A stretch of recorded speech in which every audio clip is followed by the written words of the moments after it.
We grew from 0 to 7 million in revenues in 18 months. So I think this applies to anyone starting a business too. Part of my choice around why I liked this business opportunity was because I knew exactly where I was going to get my patients.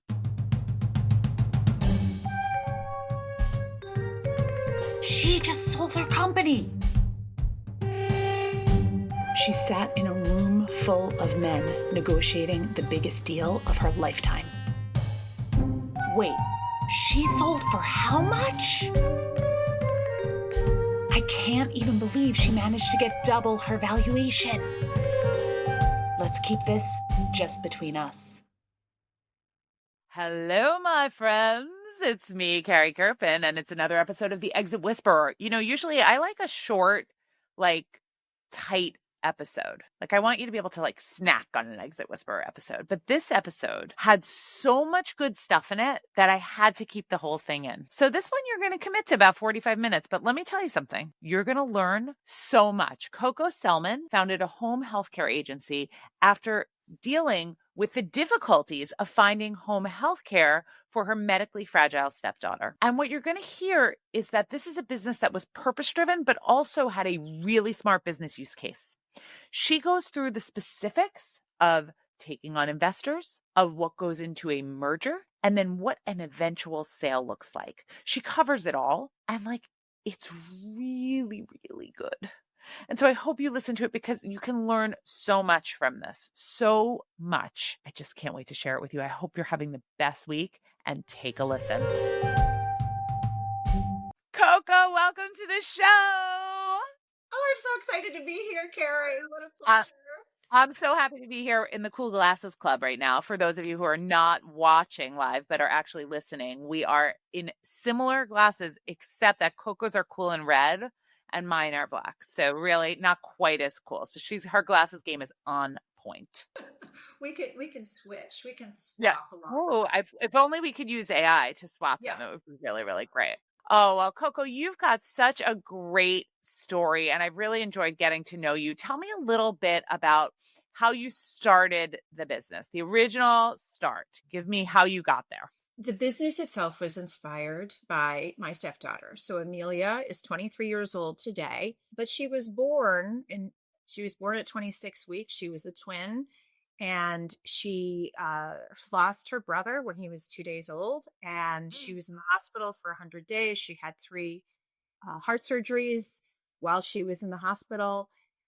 She has cerebral palsy. She's quadriplegic. She has chronic lung disease, and has a lot of health challenges.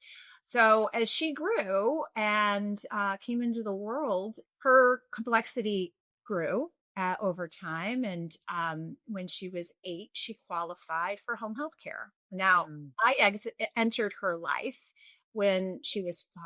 So, going through that is 80% of families who have a medically fragile child divorce. And so it's very challenging.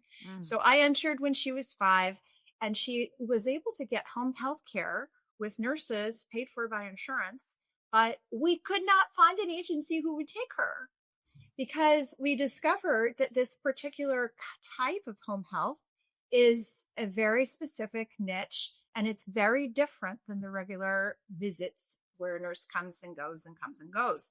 And so we eventually found someone, and I, in the process, said, well, damn it, this is an opportunity, right?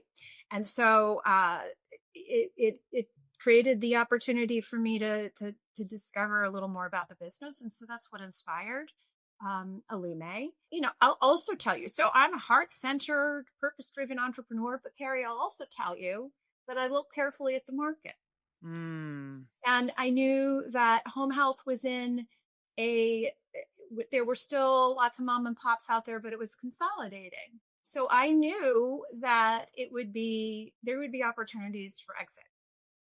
And so, and I didn't know exactly what that would look like, but I knew from the very beginning that there would be, that I would exit. How about that? So that's so interesting. So you recognize the need in the market from personal Yes. difficult experiences. Going through that process must have been really challenging. I can only imagine when you cannot get the care that you need Hmm. for a child, how horrible that would be. And you also saw the market opportunity. So you see the two together. Were you prior to this, were you in entrepreneurship or Yes. so you knew from that point you already had started businesses or had some form of entrepreneurial energy. And then you said, okay, this one I really see because it was like purpose and meets the business opportunity. Correct. Okay. So when you first start, you Yes. bootstrap to originally start, you're doing this, you're self-funding. Okay. So Yes. how do you start? What do you do? I can't even imagine thinking like, okay, today I'm going to start like a home health care agency. Like how do you do it? It's a process. So I reached out to the Association for Home Health in Mhm. the state where I lived at the time. I was in Connecticut and now in New York. But I reached out to them and I looked for some guidance and understand sort of the bigger picture. And I was introduced to a consultant who was in the business of helping home health agencies, both with starting them as well as for ongoing compliance. Mhm. In compliance with Medicare and Medicaid and all of that. So I worked with a consultant from the beginning, and it was a massive undertaking and an initial big investment. It took us 2 years to get 18 months to get our home health license and all of our Medicaid plugins so we could Yeah. get paid. And we actually had to run Carrie as an operating business in order to get certified. So I had to hire an administrator, which had, very specific qualifications and, six-figure income. I had to hire, a secondary person, all the nurses who were going to do the work. I had to find and demonstrate all the services. I had to have a whole EMR system in place. I mean, I had to do it for 18 months to demonstrate that we could do it, develop all of our policies and procedures, and then the state comes in, and then the CMS comes in, and you have to they survey you, and it's a process. So without actually operating, you needed to be able to operate. You Correct. needed to have everything in place, but you couldn't yet operate because you couldn't yet get the reimbursements. Anyway. Yeah. So we literally had like 20 patients on service for, I want to say, probably 6, 9 months, where I was paying for the nurses to go out and do the services. And I had to have nursing, occupational therapy, physical therapy, all the different services, social work, home health aid. We had to demonstrate that we could do those things and document and start and end services and all the things. We had to document that we could do all the things that are required in running a home health agency. And so, yeah, we were in the end, there was a moment where we were able to get reimbursed for some of it, but Okay. most of it was completely out of pocket. Yeah. Wow. Wow. I had to Okay. have two boards. I had to have two boards. Okay. I had to have like like an advisory committee that was like doctor and, all different forms of, all the different physicians or clinicians. And then I had to have the other regular board that's more of a governing board. Ooh. Yeah. But you didn't seek investment right away. First, you No. invested. Okay, so Yes. first you invested. What was the choice to do it yourself before going out? Did you want proof of concept Yes. first? Yes. Okay. I wanted as much value in the business before I Mm. took investments. Right. So you didn't want to come in and say invest in me early when I'm not actually worth anything. Let me be worth something first. Let me build it up and be valuable and then take on investors. Yes, and I always advise that with whenever I talk to founders, right? It's so important, like, to be very clear and careful about when you take investment, because you can dilute all your shares, and then you lose the company. You lose the value of the company. Okay, so you scraped it along, you pulled all your stuff together, you do it, you go through, you finally get the approval. Yes. Yep. Okay. And then we launch, right? Okay. And that was the first 2 years, really. So that was March 2018. Okay. And so track 2 years later, March 2018 to March 2020, right? Okay. Pandemic, right? So the first 2 years, we grew. because we had as many patients as we could possibly want, Right. because there was no one doing this. Right. Like Right. there were very little competition. There was competition, but the real competition in our business was hiring enough nurses. So we focused on being the healthcare employer of choice and doing everything we can in an innovative way to be a great place for nurses to work. And we grew from 0 to 7 million in revenues in 18 months. Wow. Yeah.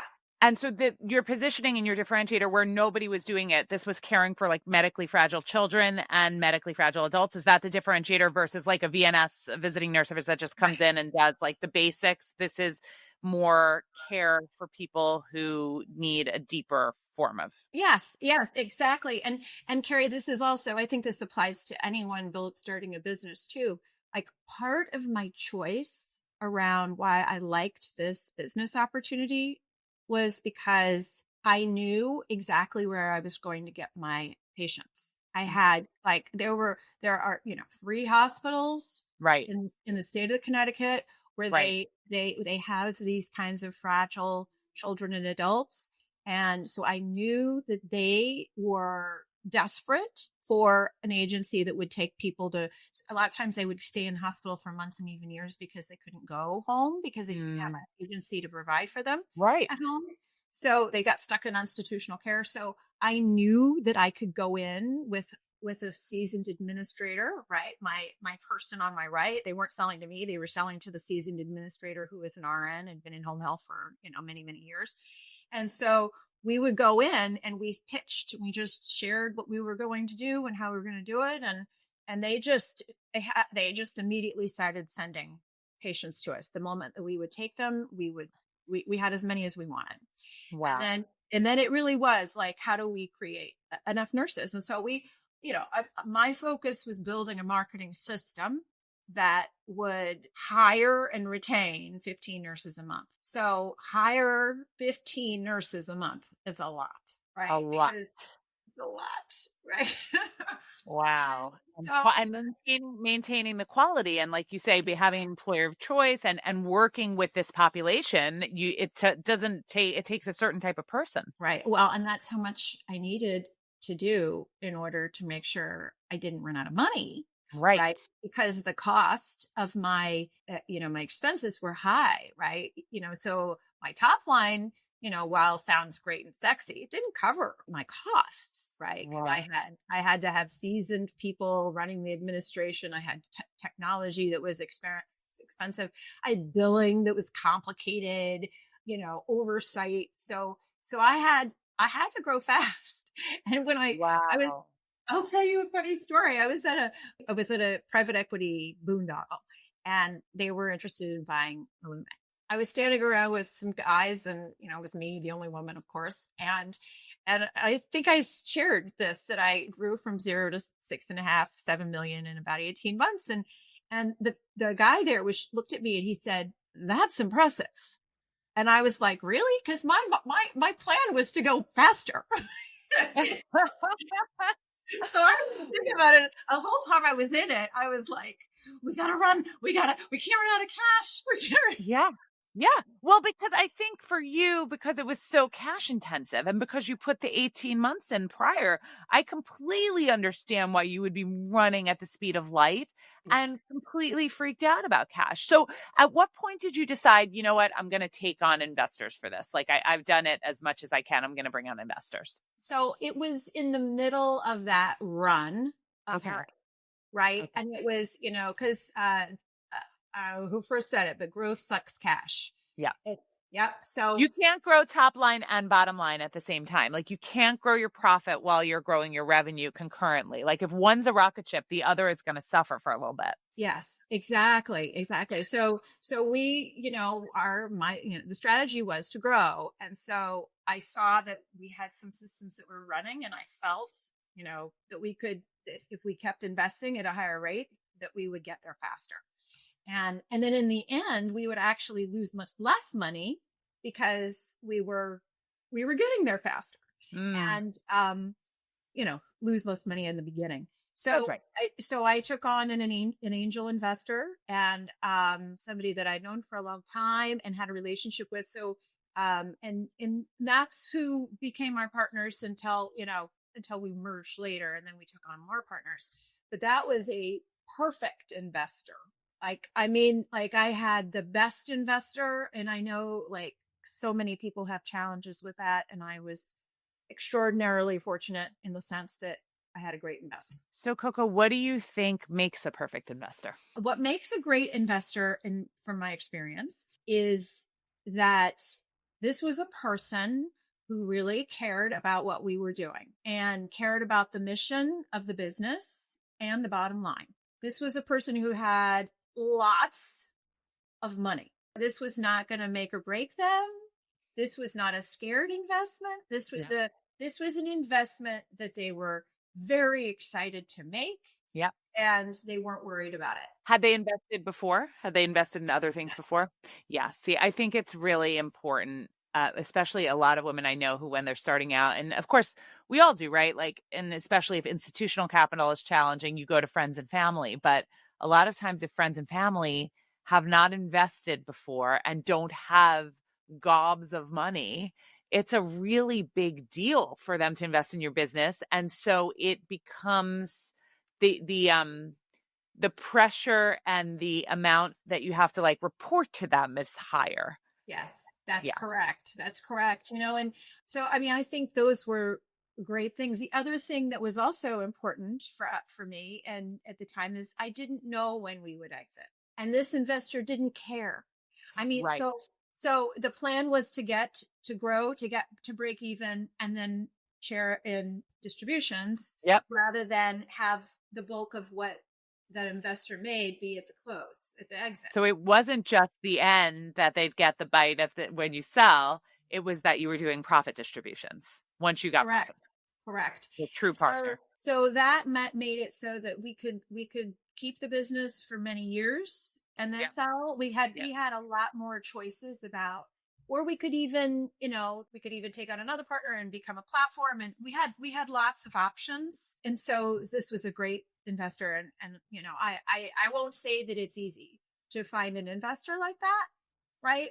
But I would say that if you're a founder who is, thinking of ever having a company that might need investments, it's good to start making relationships with people who might be a one-day investor in this business you're in or a future business, because this was, I think it makes a big difference if you have somebody who has history with you. So it's, don't take it too early, right? You talked about not taking it too early. Then you talked about making sure that you pick the right type of investor, which I think you gave some really practical pieces there. Networking early to find the right investor. That was also really good. Now you're talking about you're in there, you're growing, you take on this investor. Now I assume you start getting a little bit more profitable. Yes. Okay. Yes. And what happens? When do you decide to merge? That's the next step. Yeah. So that was when March 2020 happened. Okay. Right?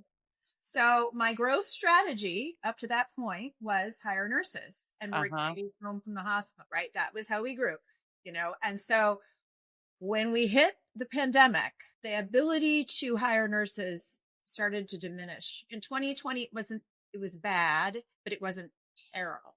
2021, it was miserable. But I saw right away, like, the market's different now. I'm not going to be this growth strategy is debunked. I think I started thinking about needing a new growth strategy probably in like May of 2020. I had this moment, literally had this thought in my head. What would a man do? Right. What would a man do? And it was like immediately, they would just go find investors and they would go and they would either acquire a business. That's what I was going to say. I would say that a man would go right where you are right now and buy some businesses and make it bigger. Yeah. That's exactly right. So that's what we looked for. I went out and looked for acquisitions or mergers. Okay. And so we looked at lots of things, but the best opportunity for the business, not necessarily for the brand, right? For the business and for the continuity and for the patients and my team, was to merge with this other platform that was twice the size of us, that had sort of a contiguous, it was one of the two other home health agencies in all of the state that did what we do, had the same specialty. So we merged with them in 21. So did you reach out to them? How did it happen? Yes. You just Yes. reached out to them. Yes. So again, like from the very beginning, Carrie, I was thinking about where are my Was it opportunities going to go? partnership or exit or acquisition, like Yep. who knows, right? Yep. So I had always been very involved with the state association. And so I got to know all the other owners and, so forth. And I knew that there were really three partners in the state that could be good partners for me in the future if I decided to do something within the state. And one of them was Allpoint. And actually, I called them right in the middle of when the pandemic started. Like I called all my competition and said, "What are you doing? What are you going to do to get PPE? What are you doing to hire nurses? What are your policies?" Yeah. Like that's You had to. You guys were all in the same position. And it also helps it make when you decide to sit down. So I invited them to have a lunch and to talk about the future. Mm-hmm. And so, right at the lunch, I went, my husband and I went, he's always been a partner, but not an active partner. Yeah. And he and I went and we met with their owners and, we said to them, we think we'd be better together. What do you think? And they were surprised. They didn't expect that that's what we were going to suggest to them. But they were also at a stage in their business where they're a little older and I knew that they were going to want to exit at some point. So we started a conversation and it took us a year. It took us a year to get a deal done. Okay. And so how does a merger like that work without disclosing, you don't have to disclose too much of the details. Explain how it works. Yeah. So in our case, we had the additional piece of compliance and, which entity owns what licenses and stuff. So, and then what are the rules for selling these types of companies? So we had to play with that very important piece of the puzzle, hired a good M&A attorney, who had a partner who had CMS experience and Yep. and then somebody else with states. We had a really good legal team. All right. Okay. And so we created a structure where we had a holding company and that we were going to create together. And the holding company was essentially going to do a change of ownership and buy our two companies. And so what we did is our Allpoint contributed the company. Mm-hmm. We contributed our company and cash. Mm-hmm. And the whole ownership was then made Remarkable Ventures at the top. And then the previous owners owned half of Remarkable and we owned half of Remarkable. And you did the business plus cash because you were smaller. Correct. Got it. Okay. Amazing. I really, Coco, I really appreciate you breaking it down in that way for our listeners, because I think it's important. People hear this, these talks in like sort of grand form, but they don't actually I could almost picture it like a graph. Yeah, like exactly. Like I could do an infographic for that. It's awesome. So, okay. So you, so then the merger happens. How does that go for you? It's a whole new world. Hard. Right. It's very, very hard. And I would tell you this, when going through the merger, everybody, so I had my interests and my needs, and I knew they had their interests and their needs. And they were different, right? And which was good. It was actually good because we could kind of complement. I knew that we needed scale. Mm-hmm. Right? We needed scale. That's what I needed. I needed scale and perpetuity. That's what I needed. Mm-hmm. They needed a way to take some money off the table. Mm-hmm. And they needed to have a path towards exit. Yep. Okay. Towards total exit. And so those were, now I loved my company and I loved my brand and I loved my operations and all the things. They love theirs. and they were willing to walk away if they didn't get to keep that. Oh, so you had to So sacrifice. I gave a lot Yeah. for scale. Okay. But I was clear about that in my own, like I knew what I was doing. And I will tell you, it was excruciating. I can't imagine how excruciating it was. And what an interesting, I mean, you must have known in your mind that this moment in time, because this was like obviously with COVID and all of this stuff, that would all pass and that this would all go through and then it would be back to the level of scale and not scale, just normalcy that was needed, right? It's like, I assume you knew that going, because otherwise this feels like it's such a, it was a huge risk in that way. Well, I didn't know. I didn't know if it was actually going to return to a post-COVID world ever again. Mm. I really didn't. And to be totally honest, there's, a nursing shortage and people are getting older and all the things. 20% of nurses left in the country left the field of nursing during COVID.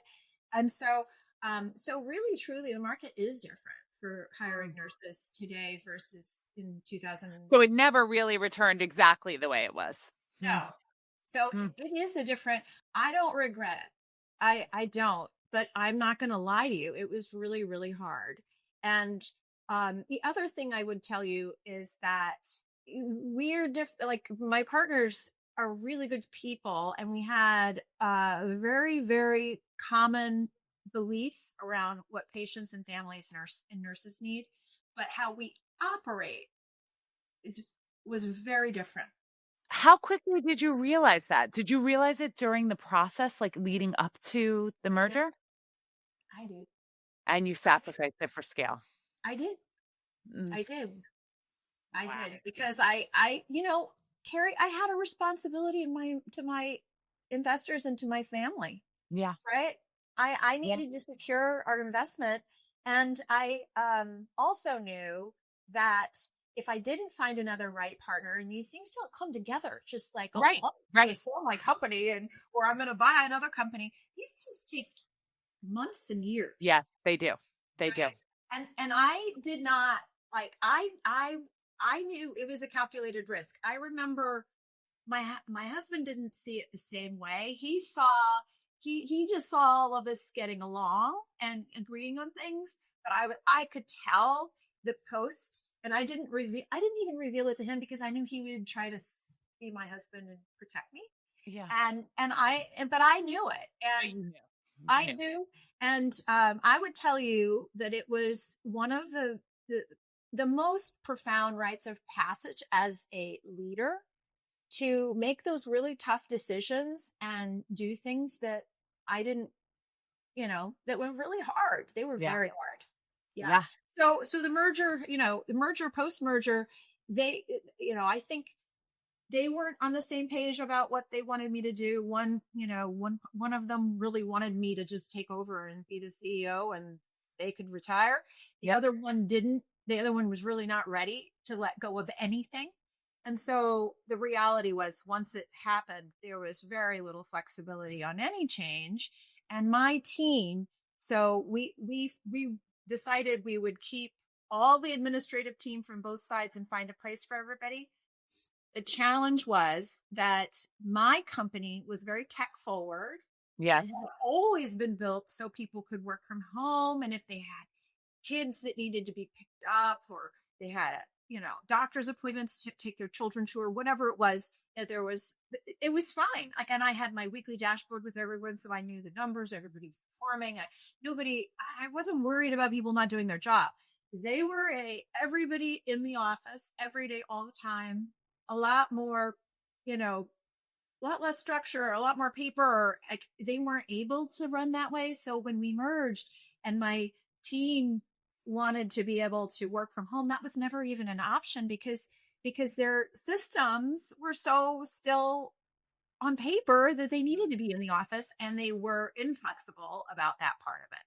So my team ended up taking the severance. Wow. This must have been so challenging for you. It was awful.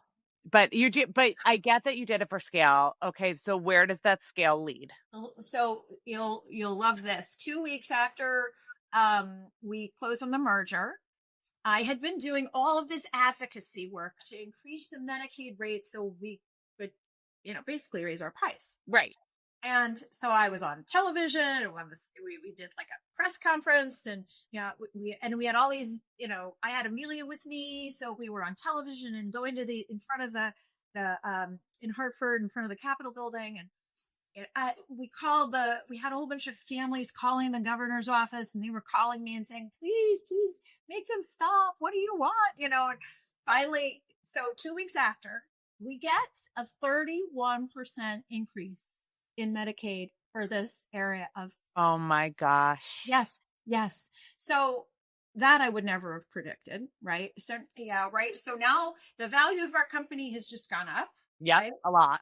And our ability to pay nurses more money has gone up, and our ability to make more money has gone up. So that was a huge win.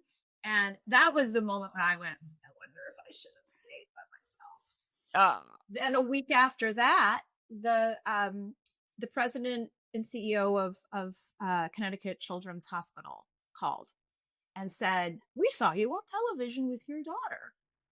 We would love to meet you. And that began they basically sat down and had the conversation that I'd had with Allpoint, said, we really want to partner with you. And so that began a conversation about, starting to plan for exit. So anyway, that happened all at once, before we had even started to do any of the integrations. This was happening in the background while we were integrating the two companies. So you had already gotten the acquisition interest. You're now a 50% partner in a much larger entity. And now you get the interest and now very profitable. Very profitable, because you just had the increase.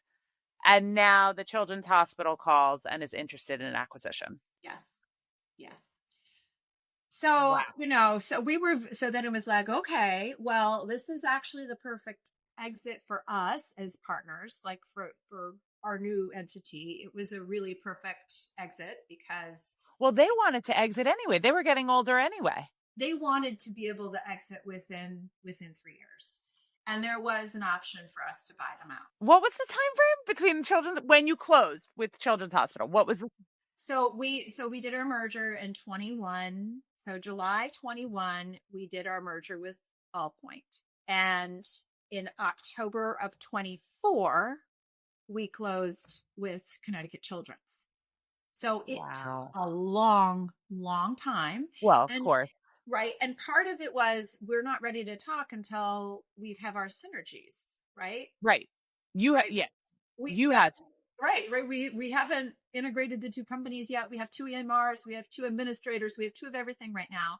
We're not going to show you our numbers, right, until we get ourselves assembled. And so we just decided to have a monthly meeting with them and just keep things going and figure out ways we could partner through, sharing, passing patients and helping patients and families that way. And in the meantime, the other thing that happened in the market is, throughout the country, there were increases in rates for our specialty in other states. And because it was, kind of one of these areas that really needed support. Of course. It was, so that perked M&A interest across the board in our particular specialty. So they had always been more traditional focused, and now they were interested in what private duty nursing is, what they call that group, our specialty. And so now we're getting calls from bankers all the time. Right. And so it was, I long story short, we've spent the first 9 months integrating the two companies, getting onto one platform, helping my people, get to the end and exit. That was possible. Yes. Basically shutting down that part of the entity so that we could operate entirely on the Allpoint platform. And, meanwhile, just dealing with our, having too many leaders and yes. hard. Yes. So after that, I sort of said, you know what? You guys seem like you want to keep leading. So you do that. I'm going to step back. And, the good thing about what I committed to and didn't commit to in our operating agreement when we did the deal, I did not commit to any role. You're talking about in the merger. You did not commit to any role. You're a 50% partner. You could be a silent partner. You could be a CEO. You could be whatever. It's totally open. Yeah. Right. So while they wanted other things, I wanted my autonomy. Yes. Right. Yes. Scale and autonomy. Right. And so I said, you guys run the business. I'll keep doing advocacy work and help keep, doing that part of it. And I will go find us several buyers. And that's what I did. Oh my gosh. So, okay. I have two things that came up for me. One, first of all, I love this story. I just had to say, I love this story. Do you have any regrets? Is there anything you would have done differently? Of course I would have done things differently, but they're all kind of minuscule in the grand scheme, Yeah. I feel like I did what I needed to do. And I focused on the big picture. Like I could have digressed and fought over EMR, and I could have digressed and fought over, how the recruiting system was running, because that was something I was really good at. And they never asked me for a single word of advice. But it didn't matter because you focused on scale and autonomy, which was what you really wanted. Correct. Okay. Correct. And the other thing was I knew that I needed to be able to sell with them soon. Yes. So my relationship with them had to be in order. To go through a sale. Yes. And knowing that it was temporary probably helped a little bit too. Yeah, I could see that. Okay. So my next question. So you were contacted by the hospital after they saw you speaking out in your advocacy work. Yes. How important do you think as a leader in this process, especially if you have exit in mind, personal brand, thought leadership, and that kind of work is to this type of exit or build when you're building a company like this? Is it important? And if so, why? I would say that I didn't think about it at the time. Thought leadership is being important. I thought, but I would tell you in retrospect that it's incredibly valuable. It sounds it. Yeah. It sounds it. From listening to you, like the fact that you were out there in the going to find a buyer part of it, like that's really interesting to me. Yeah. When I think the other thing is, I like to think about the levers you can press. Yep. Right. What are the levers you can press to increase the quality of your care, or your impact, or your service, or whatever? So there's impact. And then what are the levers you can push for top line revenue? And what are the levers you can push for bottom line? And one of the biggest things is price, right? So the company is paid for by Medicare, Medicaid, and private insurance. Yeah. And all those prices are very difficult to set. And yet any percentage movement on price matters. So makes a huge difference.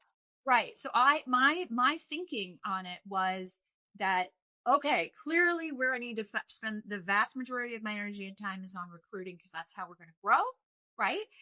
But if my secondary piece is, how do I help really, like, just every day, just tick, tick, tick, tick, tick, tick, tick, tick, tick, make noise over here. Just keep doing little things that make a difference on the advocacy piece.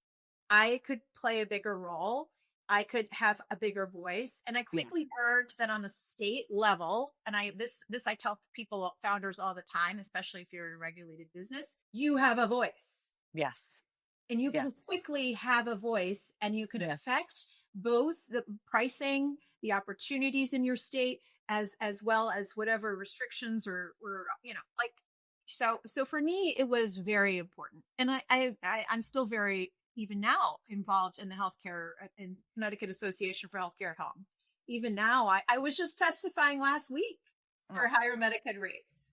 And you use your voice now also as an author. You use your voice as an author with A Force for Good. I saw it back there. Tell us a little bit about the book. Everyone should order this because your story is so good. Tell us about A Force for Good. So A Force for Good is for visionary women founders who want to increase impact, scale, and profit. And it is a roadmap. Really, it's designed for teams and companies that want to grow and lead, not just for profit, but also for impact. And it shares my story. I tell a lot about my experiences, but it's a real toolkit. There are over 100 tools that help you run and grow your business. And when we run businesses, especially when we're starting out, there are so many things that can distract us. It's hard to keep on point of what's most important. And this is a growth system that helps you focus really on what results in growth of impact, scale, and profit.